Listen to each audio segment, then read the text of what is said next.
Hey everyone, welcome to today's edition of One Single Story. I'm with Pastor Jay Rivenbark, Pastor Chris Rexroad. We're in the book of Ezra. The theme of Ezra is restoration. And today the reading would have been from Ezra chapter 6. So just to kind of bring you to this point, they start rebuilding. They run into some opposition. They stop rebuilding. Then Darius comes along and gives them his blessing, and that's how it starts.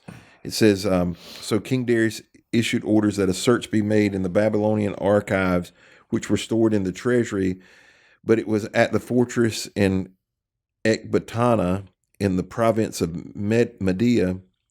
I don't know. Media sounds funny. I think of one thing when I think of Media. Yeah, so does everybody. That a scroll was found, and this is what it said. And then it goes on to say that King Cyrus was in favor of this building. So the kind of root question, the foundation that I want us to jump off and have a conversation about is, and I want to change it slightly from the way I wrote it down. First of all, I think we can make this twofold. One, why do we need other people in the restoration process? And why do we need other people to achieve great things? In the restoration process, not only does it create accountability, but God's designed us for community in multiple ways. That way we can all work together on His one common project, no matter what that is. Yeah, I think as it relates to, quote, restoration, spiritual, relational, financial, whatever it's like, I think one of the biggest mistakes that when I say the church, I'm speaking in general as believers and Christians, is that oftentimes we say things and respond to people with things like, I'm praying for you, I will pray for you, God bless you, and send them on the way, when restoration, even in those areas that I mentioned, require some help. They require somebody else along that journey. You mentioned accountability, wisdom, counsel, so that you can get to the root of the problem and fix that rather than escaping just the consequences or the symptoms of it in the moment. And so there would be very few examples, I think, that you could find where genuine restoration in any area of our life took place simply by ourselves. I don't think it can. I don't either. I don't want to end up being the focal point of this week's podcast, but I have a really strong perspective about this concept of restoration. And I think I think it's different people at different times in the restoration process. When I ended up here, the pastor that was here, one of his gifts were, if you were at your worst, he was at his best. That's how I would describe it. Like when you were in the worst situation you could possibly be in, like he had no problem walking beside you. Now, there were other steps in the restoration process that I think I needed other people for.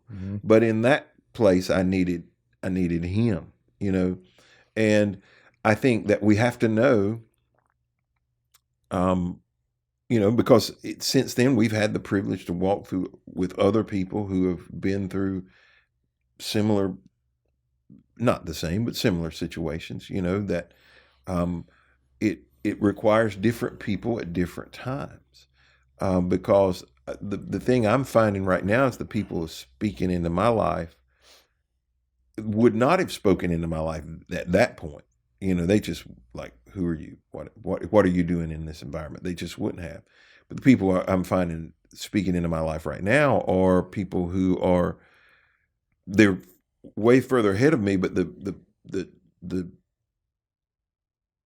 refining and work that they're doing in my life looks different. They couldn't have done those things back then.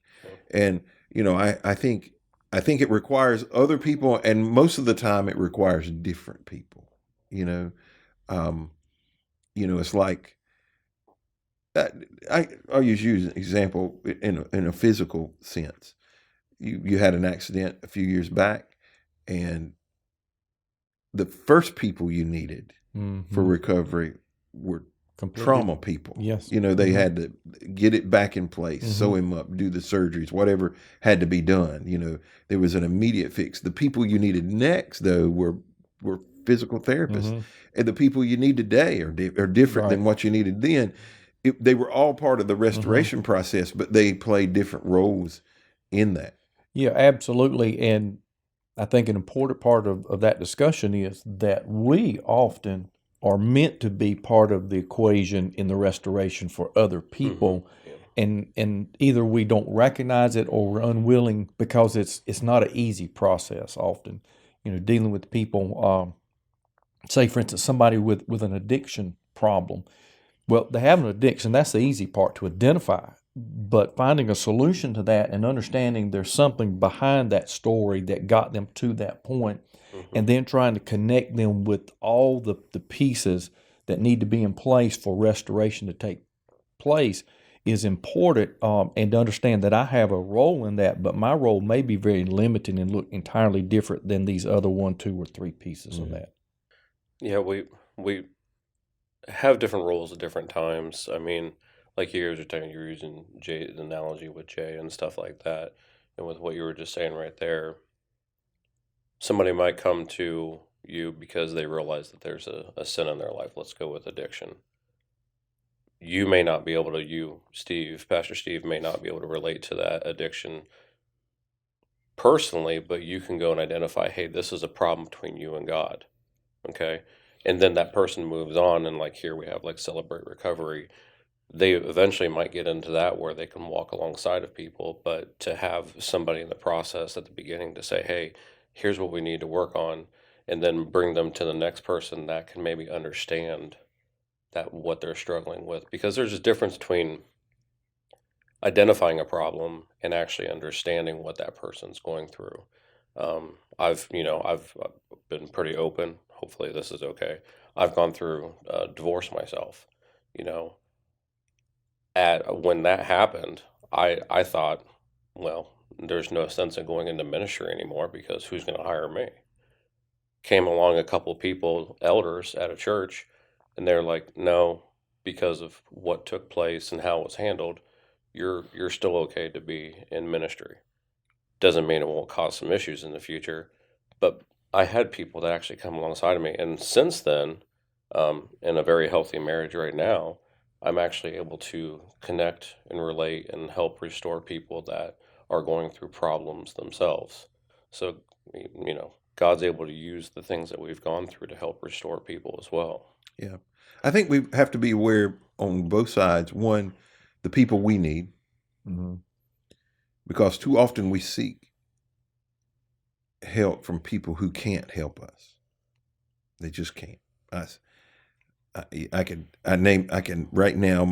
I'm have a movie playing in my head. I can see people who seek help from people who can't help them. Like Mhm. Mm-hmm. they're useless to you. So you got to know who can help you. That's the first thing. The second thing on the other side is if you have the ability to help people, is you got to know where you can help, and you got to keep it in that lane. Yes. I see one of the places that I would speak to is I think way too many pastors counsel. Period. Like end of the conversation. Way too many, and I can't tell you how many, but way, way, way, way too many. I don't do counseling. One, it's not my gift. I'm pretty close to hate it. Pretty close. I'm not trained in it. I take that back. I probably have more training than 75, 80% of the other pastors when it comes to counseling. I read a lot of books. I've taken a lot of courses, but it just ain't my thing. But I also know that there are people who that is their lane. Like that's their gift. That is what they can do. They should be doing. And I try to put those people with them, connect them. And then my role becomes, hey, did you go to counseling? Exactly. Did you make the appointment? Now, as an accountability, you came to me, you involved me in this. Mm-hmm. So I have a right to ask you. And I'll usually tell them that on the front side. Now, you're giving me permission to ask you about this. How are you doing with it? Have you seen your counselor? Are you doing X? That's the lane that I can stay in, that I can talk about.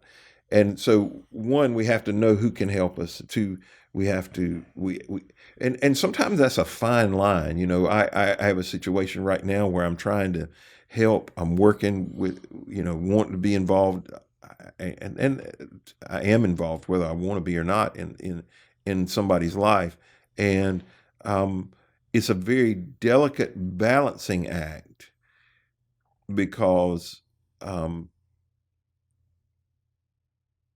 some of the advice that they're getting is horrible.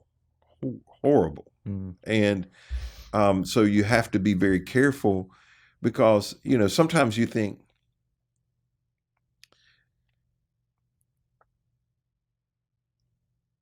well, let me say it like this. You don't need a trusted advisor.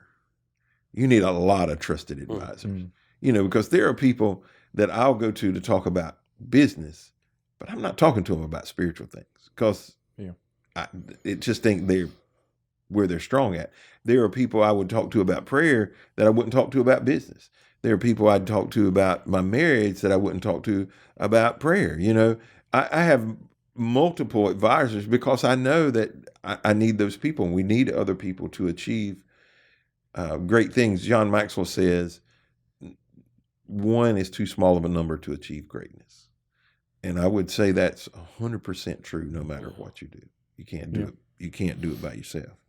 Plus, it makes a boring celebration. Yeah. Well, I mean, right. Even You can only high five yourself. Even when there are.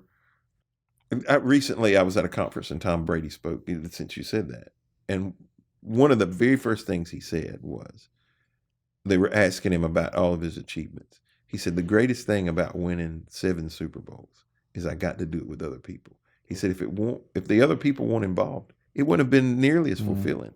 He said that was the great piece of it, is that the other people got to enjoy it with me. And we were part of a team. We were doing something together.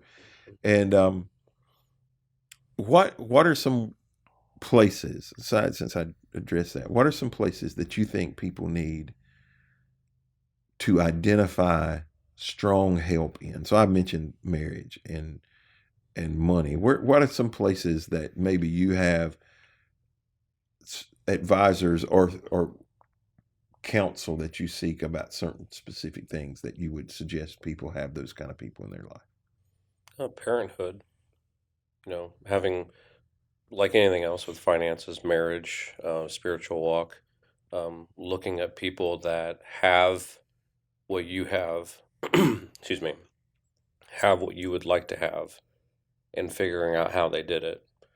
The path may not be exactly the same, but to surround yourself with people like that, and especially ones that have a little different variations, can kind of help you in a path to get where you actually want to go. But parenting would definitely be one.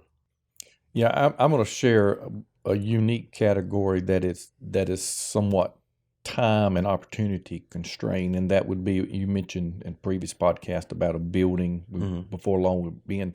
I have some building experience.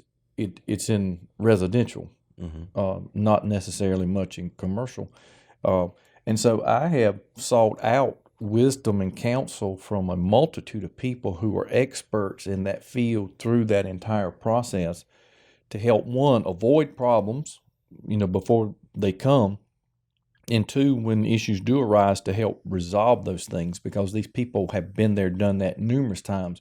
And so they have great insight, and oftentimes my wheels are spinning. I'm like, how in the world are we going to deal with this, and what's the solution to that problem? But if you connect with the right person with that, I mean, in 30, 45 seconds, they said, well, have you thought about this and this? And you go, like, oh, okay, that makes perfect sense. That's what we'll do. And so there are, I would say, the big categories that we often look at: relationships, finances, spiritual issues. But then there are other specific, perhaps time limited, seasonal issues that come along that we also need to reach out and get that input and professional advice from. All right. Well, thank you for joining us again today on this edition of One Single Story. We hope you'll be back tomorrow as we talk about another chapter in the book of Ezra.